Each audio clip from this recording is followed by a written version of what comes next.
Bebas visa kunjungan, kesejahteraan, keamanan, dan kedaulatan. Bersama saya Valdi Priambudi, saat ini saya akan membahas mengenai evaluasi komprehensif kebijakan bebas visa kunjungan di Indonesia berdasarkan pendekatan resiprokal.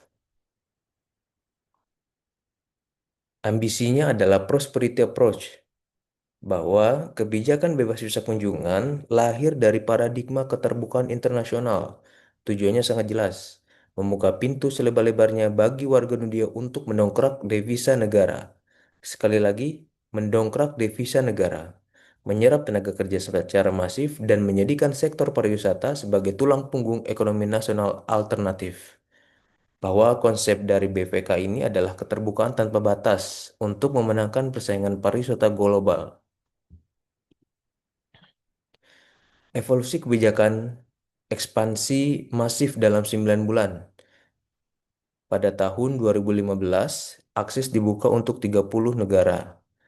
Kemudian di fase kedua meningkat menjadi 75 negara. Hingga pada puncaknya berdasarkan Perpres 21 tahun 2016, akses bebas visa diberikan kepada 169 negara secara sepihak. Ini jelas untuk menarik devisa negara dan meningkatkan pariwisata di Indonesia. Realitasnya betul, lonjakan devisa pariwisata meningkat. Puncaknya di tahun 2019 mencapai 280 triliun. Wisatawan yang masuk ke Indonesia sebanyak 16,1 juta dengan 22,89 juta pekerja yang sukses diserap oleh UMKM, akomodasi, dan sektor jasa penunjang data. Paradigma prosperity approach berhasil menjalankan fungsinya sebagai mesin ekonomi. Namun, di sisi lain, adanya kebocoran penerimaan negara bukan pajak atau PNBP, yang mana menurut temuan BPK, tahun 2022 pemberlakuan BPK secara sepihak kepada 169 negara telah menghilangkan potensi pendapatan negara secara masif, yakni 3 triliun per tahun. Angka ini adalah biaya pengurusan visa yang menguap. Uang yang seharusnya masuk ke kas negara sebagai PNBP dari WNA kini hilang demi mengejar angka kunjungan semata. Tentu ini tidak seimbang. Mengorbankan PNBP, mengorbankan keamanan dan kedaulatan untuk devisa negara. Walaupun sebenarnya tidak salah, namun hal ini perlu dikoreksi.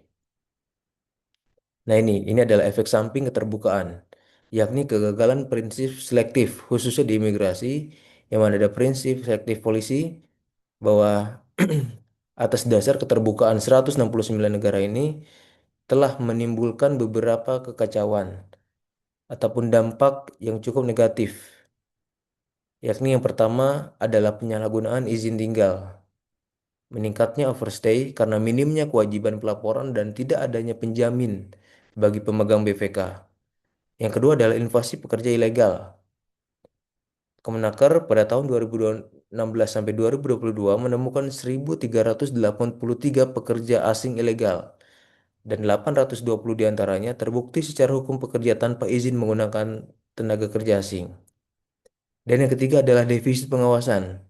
Sulitnya pengecekan pergerakan WNA secara real time karena tidak adanya sinkronisasi data pusat dan di daerah.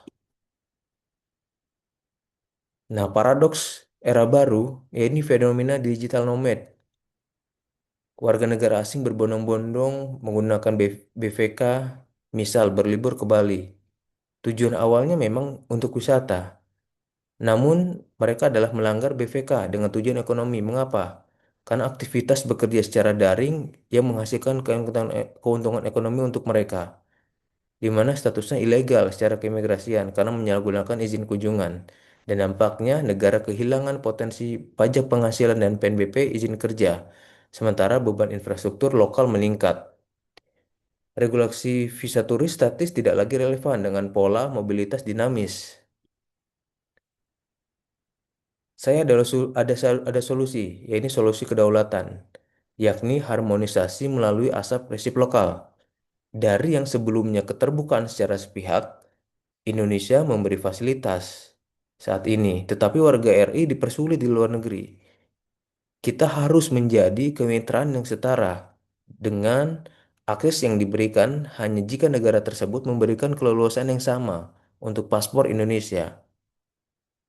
Asas ini mengartikan bahwa pembebasan visa wajib memperhatikan asas timbal balik dan asas manfaat sesuai dengan amanat Undang-Undang Nomor 6 Tahun 2011 tentang Keimigrasian pada pasal 43. BVK bukan hanya sekedar instrumen ekonomi, melainkan alat diplomasi dan harus menjadi alat diplomasi untuk menaikkan harkat dan martabat Indonesia. Nah, ini adalah hasil nyata dari diplomasi. Dari yang sebelumnya 169 negara, setelah dilakukan eh, negosiasi ataupun diplomasi dengan negara-negara tetangga atau negara-negara yang ada di belahan dunia, dihasilkanlah bahwa ada 73 negara yang setuju dengan diplomasi dari 169 negara. Dan kini, atas dasar tersebut, naik kembali menjadi 88 negara bebas visa. Kenaikan ini adalah bukti kesuksesan implementasi kebijakan BVK berbasis hubungan timbal balik oleh Kementerian Imigrasi dan Pemasyarakatan. Kunci utama penerimaan paspor RI di 88 negara adalah turunnya tingkat pelanggaran WNI di luar negeri tanpa overstay, tanpa kerja ilegal. Kepatuhan melahirkan kedaulatan. Jadi bukan hanya dari diplomasi pemerintah, tapi ada peran dari masyarakat Indonesia juga yang berpergian ke luar negeri.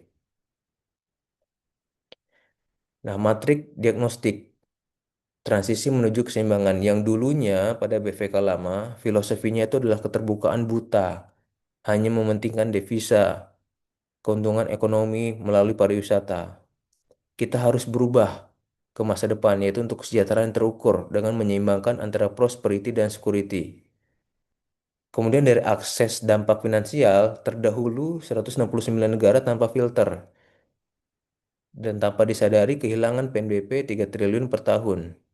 Dan untuk BVK masa depan, kita harus ada basis yang timbal balik demi memulihkan PNBP melalui transisi ke Visa on Arrival dan e-Visa.